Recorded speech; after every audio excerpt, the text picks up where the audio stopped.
حتیٰ کہ اس آیت میں اہل تشیع اتنا غلو کرتے ہیں کہ وہ یہ کہتے ہیں کہ قیامت میں اور جنت میں بھی اللہ کا دیدار نہیں ہوگا، وہ بھی غلو کر رہے ہیں۔ اور دوسری طرف ان کی حالت یہ ہے کہ وہ کہتے ہیں کہ مولا علی علیہ السلام اس وقت تک سجدے سے سر نہیں اٹھاتے تھے جب تک اللہ کو دیکھ نہ لے۔ تو ہم کہتے ہیں یار آپ کوئی ایک بات کرو، کسی بات کے اوپر ٹکو۔ اور پھر بعض غلو کرنے والے وہ کہتے ہیں شب معراج بھی جو مولا علی کا پنجہ دیکھا تھا۔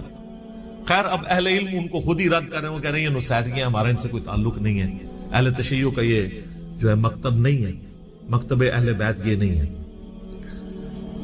تو یہ سورۃ الانعام کی آیت نمبر 103 اس پر گواہ ہے۔ اور اس سے بھی بڑھ کر پریکٹیکل ایکسپیرینس سورۃ الاعراف کی آیت نمبر 143، جب موسیٰ علیہ السلام نے کوہ طور پہ ملاقات کے دوران کہا اے اللہ میری خواہش ہے میں تجھے دیکھوں۔ اتنی دفعہ باتیں سن سن کے اگلا سٹیپ بھی بندہ طے کرتا ہے نا۔